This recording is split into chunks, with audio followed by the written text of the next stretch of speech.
This is Steve Smith, Director of the VLab, and I'm here in beautiful downtown Silver Spring, Maryland, with John Chattel, who is our Production Manager of the VLabForum, and welcome to the February edition of the VLabForum. So today we are very fortunate to have Missy Petty,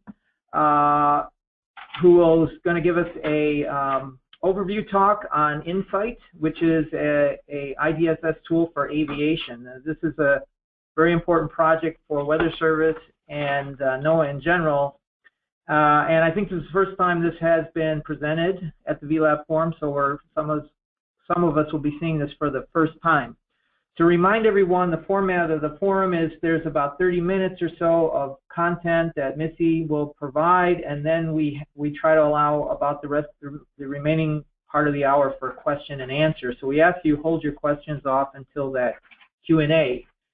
If you are on the GoToWebinar, please use the raise your hand feature if you'd like to ask a question during that Q&A session, and John Chattel will unmute you so you can ask the question directly to Missy, or you can use the chat feature as well, and John will relay your question to the speaker in that way. Also, a reminder that these presentations are recorded and are uploaded to the VLabForum website shortly after the session, and you can then share those with your colleagues or whoever. So without further ado, Missy, you may proceed. Thank you. My name is Missy Petty, and first I'm going to give you a background on our group. I am here in Boulder, Colorado, in the Global Systems Division, and I lead the Forecast Impact and Quality Assessment section, or FICUS for short. And our mission is to advance the understanding of weather information. We use impact-based approaches in assessments and targeted information delivery to benefit decision-making. And we're focused on high-impact weather events. Our sponsors on the National Weather Service side are the Next Gen program and the Aviation and Space Weather Services branch. And then within the FAA, we're sponsored by the Aviation Weather Research Program, and we're known as the Quality Assessment PDT in that role. So we do quality assessments of AWRP products that are transitioning to operations. The activities that we do, as I mentioned, we do independent quality assessments, and in this process, we do verification. We try and capture the operational context of the products that we're evaluating. And to supplement that, we develop technologies that provide ongoing tracking of performance, product performance. And then most recently, we've begun incorporating verification information into decision support tools. And so I'm going to be focusing on INSITE, which is a decision support tool. First, I'll talk about the motivation behind INSITE, and what you see here is a product known as the Collaborative Aviation Weather Statement, or the CAWS. Right now, it's an experimental product, but what its intent is, it's an event-based product to provide additional information to supplement the regularly scheduled weather forecast products. And what it's trying to do is highlight areas of concern that may impact air traffic operations that may not have been captured in some of the other forecast products that are issued on a scheduled basis. One of the examples of such a product is the CCFP, which is an automated product. It was previously forecaster generated, but has moved to an automated product, and then with the supplemental information provided by the CAWS. And the goal is to augment the information that's provided in this product using the CAWS product. As part of this process, which is, it's an example of impact-based decision support services because it's trying to highlight potential impacts from weather, but relative to operations, in this case, aviation operations. And in order to do this, some of the key responsibilities of the forecaster is to maintain a continuous awareness of the conditions, both that are represented in the forecast product as well as the observations as they pertain to aviation decisions. And then try and determine the accuracy and the confidence in those products as they pertain to aviation operations, and update the forecast as needed to support decisions. INSITE is a web-based tool that takes in weather information. It also takes in decision criteria and air traffic flow information and combines that information to provide a tool that serves as a platform for common situational awareness and forecast preparation. INSITE is an acronym for Integrated Support for Impacted Air Traffic Environments. I'm going to go through some of the specific features, a list, and then I'll go through screenshots that demonstrate some of these features.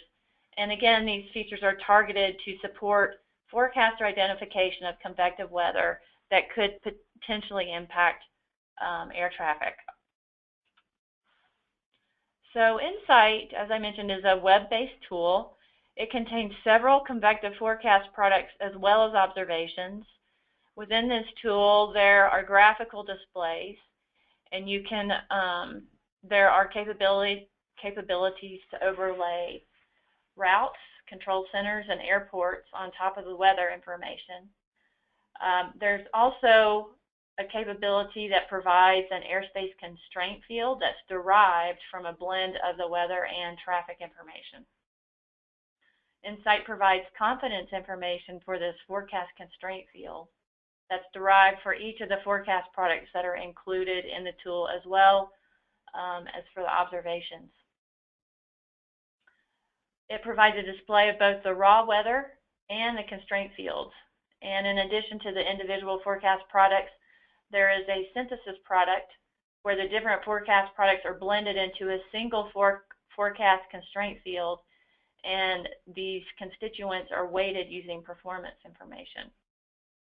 INSITE also provides summary constraint information for regions of interest, and there are default regions that correspond to the control centers, or ARTCs, or the user can draw their own regions that they may want to focus in on. And then there are drill down capabilities to identify the potential impacts for those specific regions.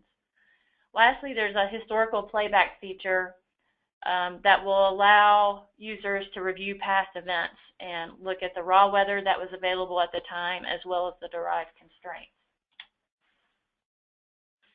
This is the INSITE main page, and I'm going to use this case of July 6th and the NSSL WRF, which is one of the products that's currently in the tool, to take you through some of the features. So as I mentioned, one of the first features is the overlays, and here I have an overlay of the airports, which allows the user to see where the convection may be in relation to the core airports. There's also a feature to overlay routes, and in this case, you can see that there's a lot of east-west. There are a lot of east-west routes that could be impacted by this line of convection here. So how do we identify what the level of impact may be? I mean, depending upon the time of day, if there's no traffic, then there's less impact. If this is a very busy time for air traffic, then there will be more impact. The constraint field, or the quantitative measure that INSITE has for identifying potential impacts, is the Flow Constraint Index, or the FCI. And the FCI is based upon a geometry that is defined to represent the flow of traffic through the airspace. And here on the left, you see a graphic of a general corridor. And the FCI uses a min-cut bottleneck technique to identify or measure the amount of constraint that's introduced by an obstruction such as a convective weather hazard. FCI of 1 corresponds to the most constrained, and 0 corresponds to no constraint. And FCI can be computed for any type of forecast, probabilistic, deterministic, or categorical. The specific geometry that's used in INSITE is a hexagon grid, and within each hexagon there are 3 corridors. What you see here is 1 corridor, but similarly for this corridor here, there is also a corridor that goes north-south and then northwest and southeast direction. And this is what that 1 hexagonal grid looks like in INSITE. What we actually do is slightly translate this grid 8 times and have 8 overlapping grids to provide more information or more information at a higher resolution. So FCI takes raw weather and it weights that information with traffic density to come up with this constraint field, what we call a heat map. And in the case of INSITE, the traffic density that's used is derived from ASDI data. There's actually 2 traffic weightings that are available in INSITE. The first traffic weighting is based upon historic traffic data. And we take the ASDI data, which is Aircraft Situational Display to Industry, is what that stands for. And it includes flight plans as well as flight tracks, and they're constantly updated. And we took the ASDI data when we had the tool available in 2015. We used ASDI data from the 2014 convective season from May to September. We look at the flights corresponding to the major carriers operating out of the major airports. And we selected the data that best represented the ideal scenario for standard routes to develop this historical traffic weighting. So we took the first flight plan that was filed for these flights on clear air days, and from there we developed a traffic density, and we stratify that traffic density by day of week and hour of day to better capture the traffic behaviors for early morning versus midday versus evening, and then weekday or work week traffic versus weekend traffic. The second type of weighting that's available is using current data. So the system is ingesting the real-time air traffic data from the ASDI data set. And again, we're using the most recent, we're using the flight plans, but the most recent set of flight plans. So that's updated hourly. And we incorporate this planned traffic density into the tool as the second weighting for the FCI. So what does this look like for our specific case? So this is the original product, the original NSSL WRF. And this is the FCI of the NSSL WRF using the historic traffic weighting. And as you can see, outlined by this red oval, there is a large strip of heat that indicates an area of constraint that's forecast by the NSSL WRF. Now you can also navigate to the current traffic weighting by using this up arrow, and as you can see, the label has changed. And there's a slight difference between the 2 constraint fields. I'll toggle a little bit, but it's still indicating potential airspace constraint from that line of convection.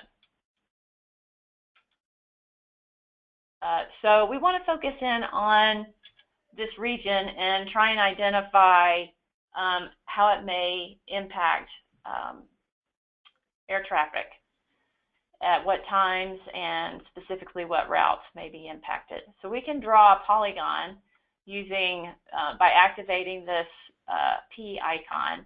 You can draw a polygon around this region to better understand what may occur as far as potential impacts. So once you draw, this is an example of a polygon that's been drawn around this region. Once you draw a polygon, bar charts appear on the left. And actually, these ones that are above it correspond to default polygons that are related to the control centers. So you see ones for New York, Chicago, Cleveland, etc. This one down here corresponds to the polygon that was drawn over here around the region that we want to focus on. So some specific information for the bar chart is it's a time series of information, it's a time series of constraint over the region that the bar chart corresponds to.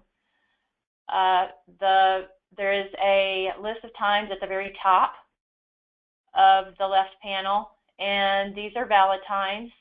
The one that's outlined in red corresponds to the current time, and then the four to the left of it are past valid times, and the ones out to the right are future valid times. Some additional information that's provided by these, what we call CC bars, is that the top part of the bar corresponds to a constraint derived from the forecast, and the bottom bar corresponds to constraint derived from the observations. So you can see how the constraint information derived from the forecast is playing out as compared to how it was played out with the observations. You can also rename your polygon to something more meaningful. You can delete the polygon using the delete button. This will take you to more detailed information about the routes within the polygon. The severity categories corresponding to the colors: blue is no constraint, green is low constraint, yellow is medium, red is high, and purple is severe. And then these black horizontal lines correspond to the level of confidence for that forecast constraint. The confidence information is based on long-term historical performance of the forecast products. And it also includes a latency penalty. So if we've determined the expected latency of a forecast product, and if for some reason it arrives later and we have to use an older issuance of that forecast product, then we lower the confidence that's associated to that particular forecast. One of the things that you'll see is the constraint is lower in the earlier times for this period, and then it increases in severity. And this will give you an idea of when the event is going to occur, when the onset will occur, and when the event might start to cease, or the cessation of the event begins. The products that are included in the tool right now, I mentioned the NSSL WRF. We also include the HER, the SHREF, the LAMP, CCFP, and CWIS. And as I mentioned, FCI can be applied to different types of product. That includes probabilistic and deterministic. And the raw products as well as the derived constraints are available in the tool. And you can turn on and off the products that you want to review by clicking this settings icon. Just to go into a few other bits of information, we also have echo top thresholds, so it will filter out convection that's below a certain echo top threshold. And this is also where you would turn on the historic capabilities. So the use case that I'm going through right now, I have done actually through the historical playback. In addition to the individual products, there's also a synthesis product, which is a blend of the individual products in FCI space. And there are two synthesis outputs. One includes a synthesis of all of the products, and then the other includes a synthesis of just the high resolution products. And the weights, as I mentioned, are based on the historical performance as well as the intermodal consistency. This gives you a graphical example of what the individual derived constraints would be for some of the products, not for the test case or the case that I've been going through in this presentation. This is another example, but what the synthesis of the products would look like.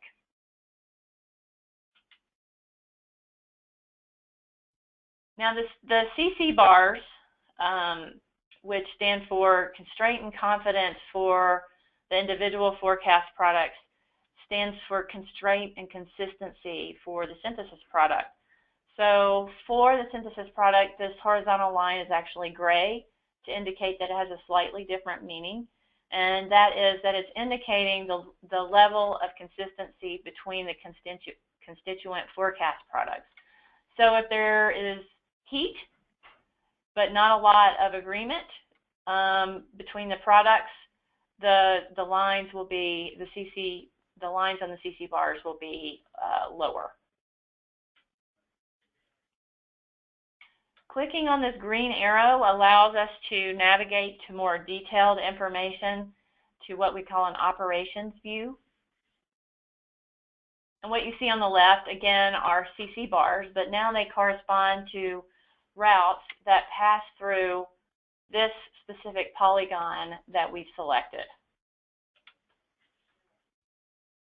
The CC bars are according to forecast impact.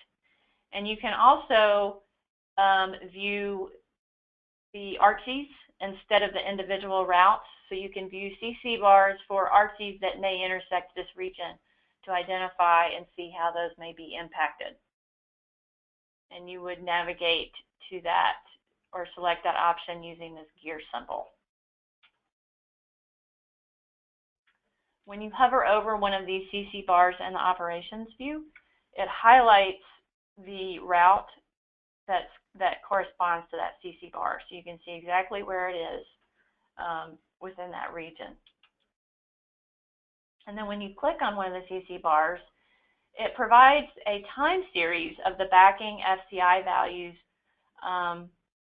for the CC bar, not only for the specific product that you're looking at, but for all of the products that are available in INSITE. So you can get an idea of the agreement between the products and exactly how the FCI is behaving at a slightly more detailed view than the constraint categories that are used to colorize the CC bar. And it's for the same valid period that you're looking at over here on the left-hand side. If you're looking at this more detailed time series of information, when you hover over a product name, it highlights the line that corresponds to that in the plot. So those were just an overview of the features. This is a review or an outline of the operational scenario steps that would be used in INSITE to support the generation of the cause. So first, you would identify potential areas of constraints. You would look at different products or other model guidance within INSITE to get an idea of what region you may want to focus in on. And then you would narrow down the region that you want to focus in on using the polygon drawing tool, which would generate a CC bar. And that would identify times that may have more severe constraint, and you can identify the time of onset and cessation. You can look at the confidence information in the CC bars to adjust the forecast information you might want to convey, as well as the consistency in the synthesis product, and then use this constraint information as a first guess for the impact area in the cause. Now this is an example. This isn't one that was actually issued, but this is an example cause that could have been generated from the NSSL WRF example that we've been going through in this discussion, where the CCFP, the original scheduled-based product, is on the top, and the coverage that was depicted there is too low, and so the cause could be issued to highlight more intense convection that was identified using the INSITE tool.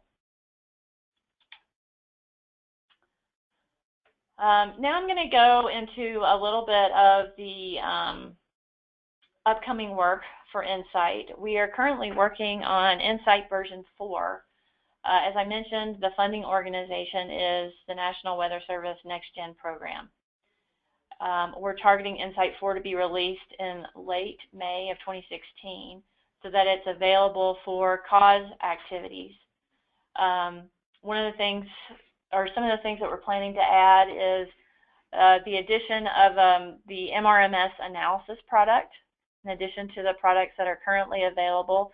We're also switching from a SREF version that's produced at AWC to one that's produced at NCO.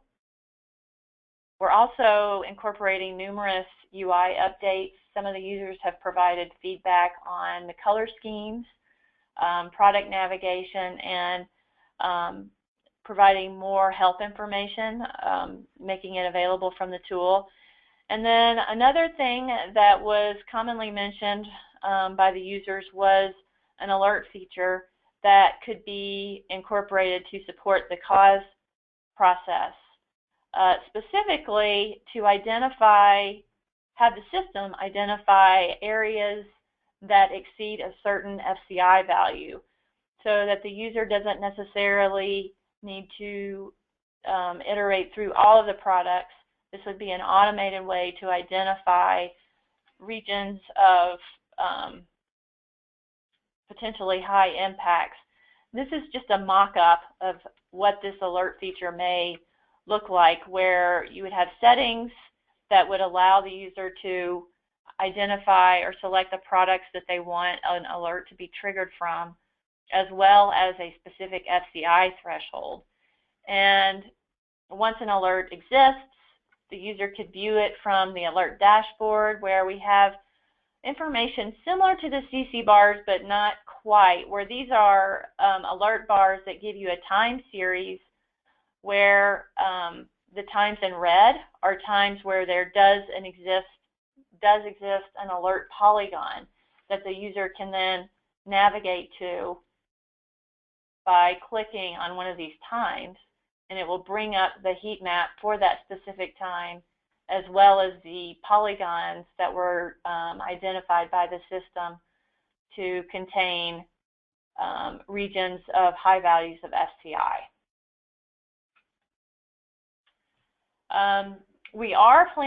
There are plans to transition INSITE into National Weather Service operations.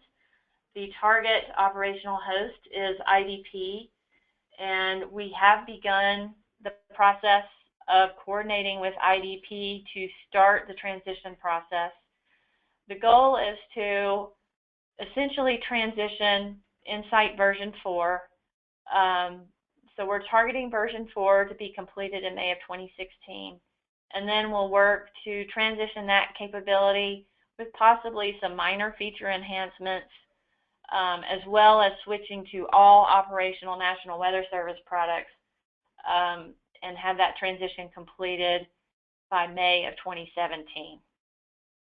So when we switch to the operational National Weather Service products, that will mean replacing CWIS with MRMS, and the NSSL WRF with another National Weather Service operational product. One candidate is the high-res NMARW. We have had an initial design review with IDP, and we have been working, we've established some first drafts of technical documentation to meet the requirements as part of the transition to IDP. And currently the IDP staff has been working on another activity, but plan to reinitiate with us to resume the INSITE transition in the December timeframe. So in the meantime, we're working to, as best we can, understand the technical requirements for IDP and adapt our current system to meet those technical requirements. So with that, I will open it to questions. This is my contact information. If you have any questions, feel free to contact me by email. And then the National Weather Service contact is Jamie Vabra if you have questions for her.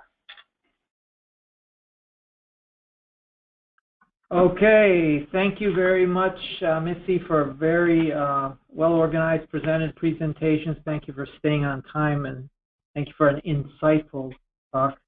Sorry, I had to, couldn't resist. Per usual, we'll check first, John, if do we have any questions from the online folks? We do not. Okay, if you, reminder for those in the webinar, just use the raise your hand feature, and if you have a question, and John will unmute you so you can ask it directly to Missy. Questions from those in the room? Bob Glenn. How do you use the probability information? Do you have some sort of a threshold that goes with that? No, we actually use the probability values to weight the FCI. So it's not a threshold. Okay. Yeah, I was on your synthesis approach there. You have these various guidance products, and so that slide 25, maybe you can put that up there. Those are the FCI that for each of the individual products. That's correct. Okay, and so how these are all formulated in different ways. So maybe you could walk us through when you have a categorical forecast versus probabilistic. How do you arrive at a FCI which is you view as reasonably, you know, apples to apples? Right. So with the deterministic, there is a threshold, and we utilize the coverage and compute the FCI utilizing the coverage over the corridors. And then with the probabilistic, we use the probability values to weight the FCI. And so what we get is a value between 0 and 1 for all of these different products. So this okay. is, all of these are in the same space, a value between 0 and 1, and then we can use that FCI to blend all, well, we use the FCI version of the products to blend into the synthesis. So what we're blending is the FCI and not the original products. Got it.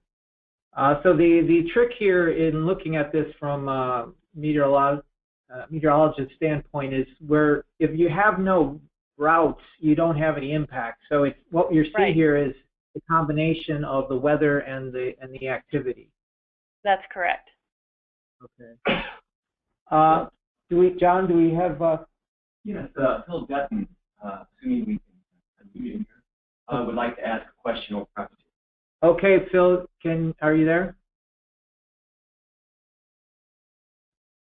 Phil Dutton, you're unmuted. Okay, it could be that his microphone doesn't have one, perhaps. He didn't say that, but let me go ahead and ask his question. He says don't have microphone. Okay, so I will get to ask the question for him. He's referring first to the heat map, and he says, is it called a heat map simply due to the colors used? Missy, did you hear that question? Yeah, I did. Probably. But I guess heat is also from where there's more potential impact. So I mean, yeah, it probably is from the colors that are used. Okay. And then he also, referring to slide 10, he asked, does the SCI consider altitude in the constraint? It considers altitude only in that it looks at convection above a certain ecotop threshold. So there are certain ecotop filters. One is all ecotops, so it's looking at ecotops that are greater than 0, or you can look at convection at with ecotops greater than, say, 30,000 feet. And so in that way it does take into consideration altitude, but it's not computed in a 3-dimensional way at this time. He said, okay, thanks. Jeff, go ahead. These flow constraint indices, you have that corridor there that doesn't have any units on it, and I believe you showed another slide somewhere where you had these hexagons that you could have these corridors going in different directions. But my question relates to the width of those corridors, because it sounds like you have different widths depending on the resolution of that hexagonal grid. Is that true? The width of the corridor is in FCI. I'm just going to pull that slide up again. So this width is 40 nautical miles here. So it's 40 nautical miles.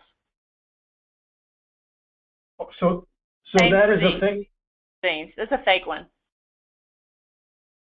I mean, this polygon is one that I just drew. It's not the actual ratio, or I think these look a little wider than these, and so it's not necessarily to scale.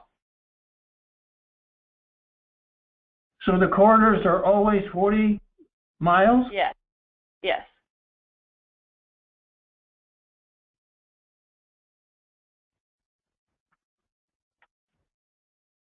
Okay. I've got a follow-up question about the sort of usage, and just take this with a grain of salt here. But what you've presented is, at least initially, the INSITE is supporting the preparation of the cause as the collaborative aviation weather statement. So my initial reaction is, it's like you built a Ferrari to drive around the block. Are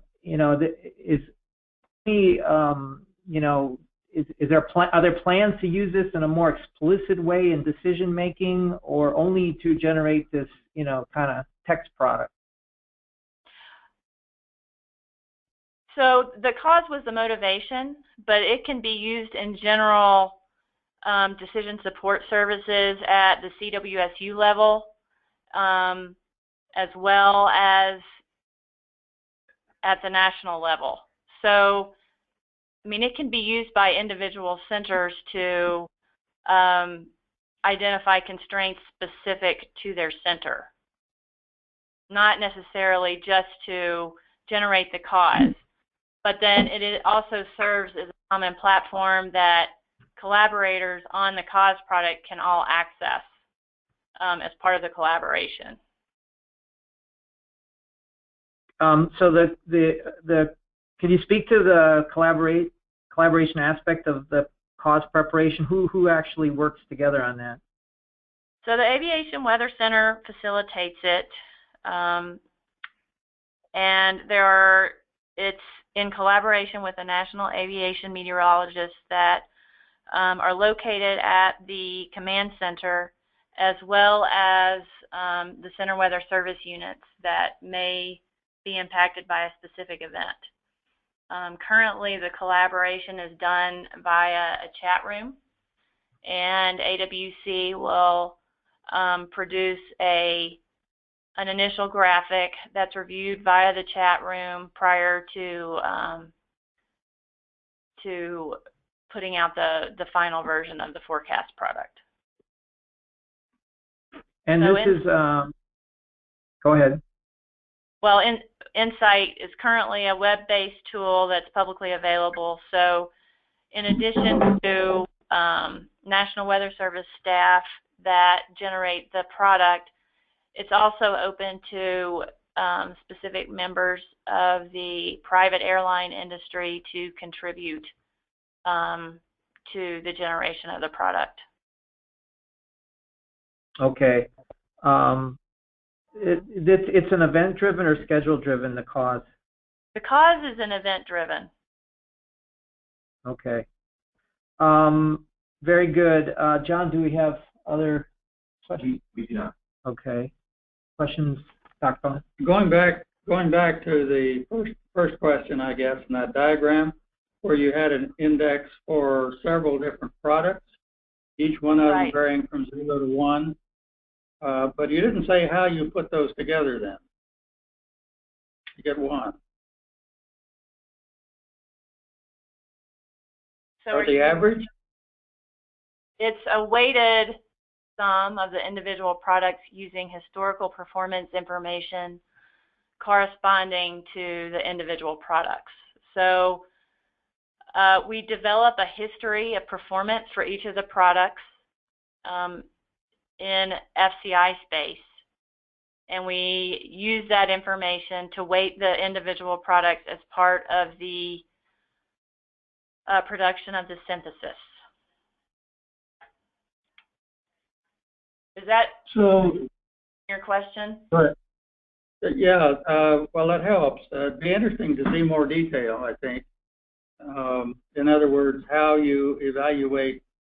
We're interested in LAMP, so how do you evaluate the performance, past performance of LAMP exactly, and over what period of time, and all that kind of stuff? So what we do is we apply the FCI to LAMP. So the performance, again, is in FCI space. We apply the FCI to LAMP.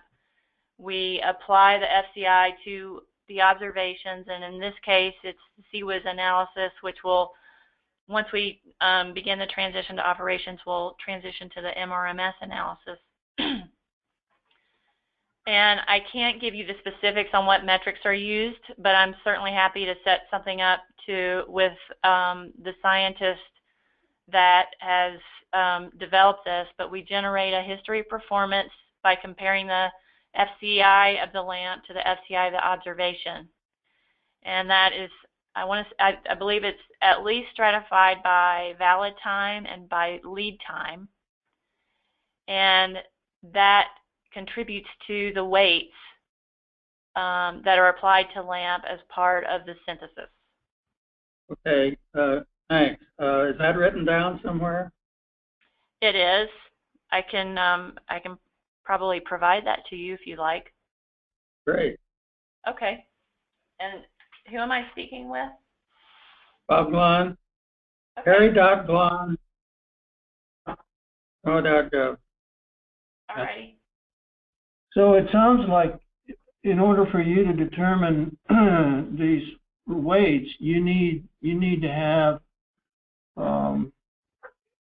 some verification performed done on a past history.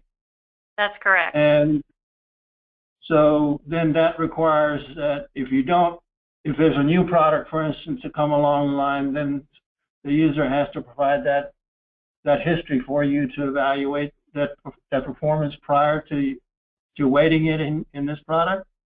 That's right. And so we have accumulated a history. Well, ideally, we accumulate a history of all the products that we incorporate. And in the past versions of INSITE, we update that history each year with a new version of INSITE based upon more recent historical data. What we would like to incorporate in version 4 is automated capability that will update the historical performance information as the season goes along with more recent data. And that will preserve, it will still preserve some of the older historical performance information, but we'll also use more recent information as well. But yes, whenever we want to incorporate a new product, we need some history to start with.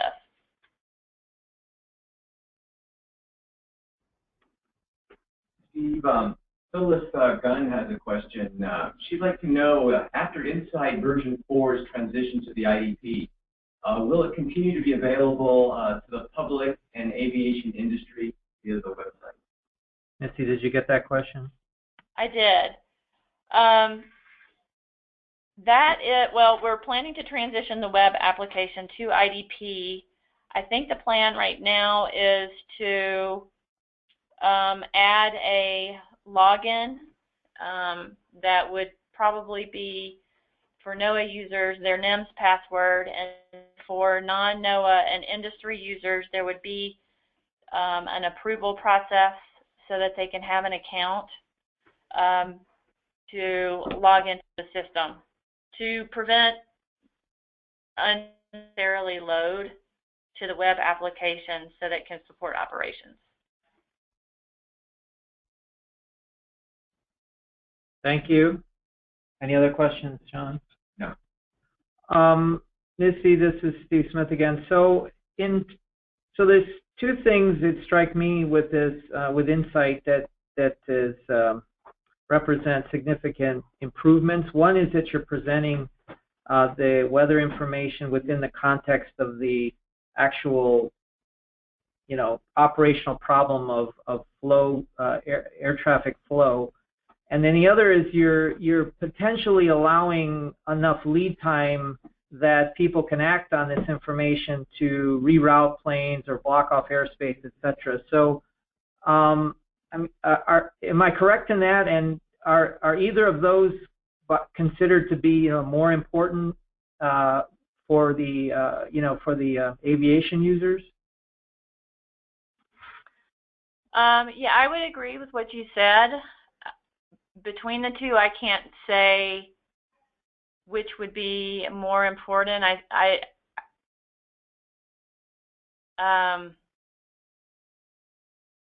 would have to say, if I had to suspect, that blending the weather and the traffic information to highlight regions that may be that may have impacts to traffic is the most important.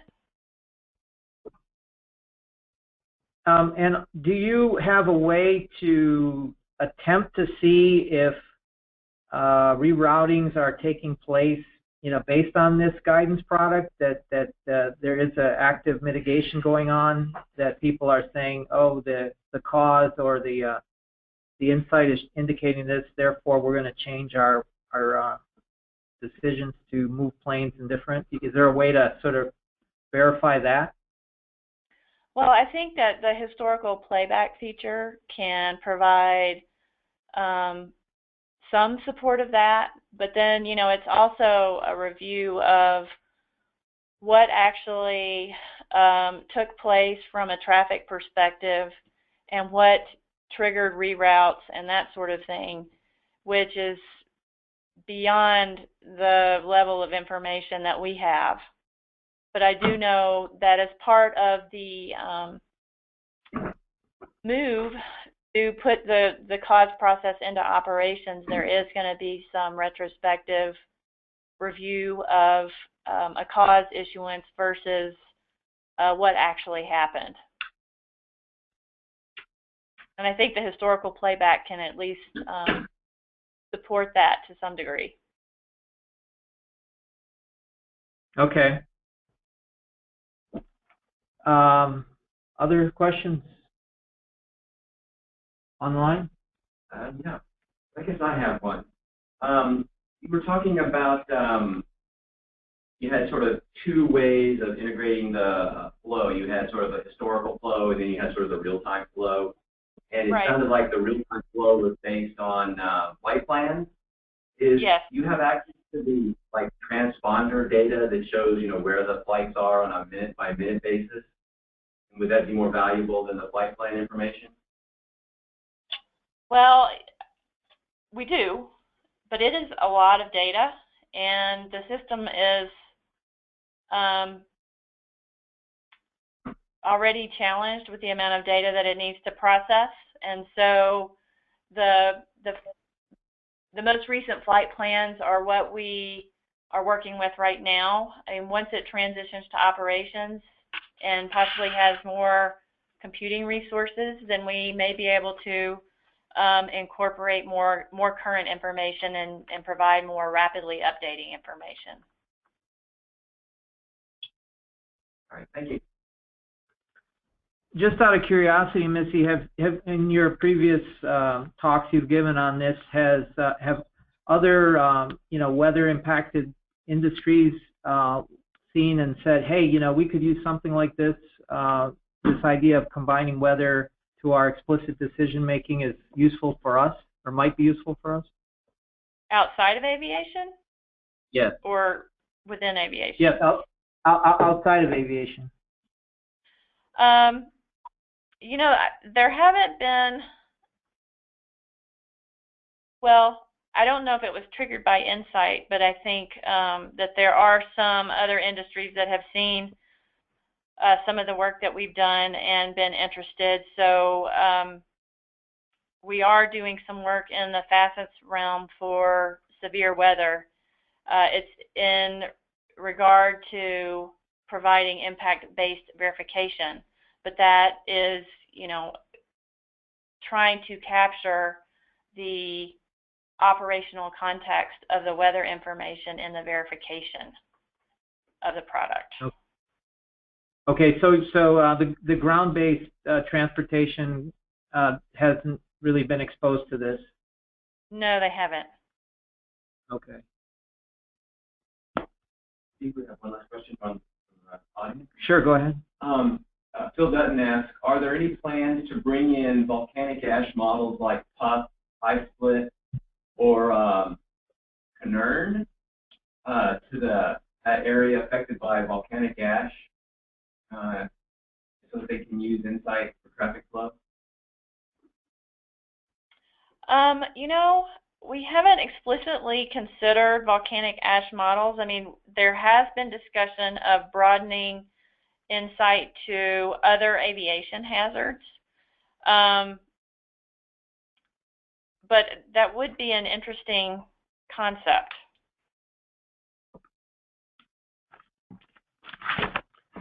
All right. I think we're at the end, and I want to again thank Missy and your team for putting together this really excellent presentation overview. I think now at least those here today are much more familiar with it than they were before, and that's one of the goals here, to kind of give people a heads up so they can start thinking about things before they're before they're completely operationalized, provide feedback to the developers, give a heads up to the operations folks. So you succeeded fantastically, Missy. So thank you so much. I want to remind folks, coming up next month, we have a talk on March 16th of Tropical Cyclone Wind Tool given by Jonathan Blaze. And in April, we have a very interesting talk, the USWRP project on the refinement and evaluation of automated high-resolution ensemble-based hazard detection guidance tools. That's a mouthful, for transition to weather service operations, to be given by Isadora Jankoff, I believe, of GSD. So I hope to see you all back in March and April. Thanks, everyone, and we'll sign off.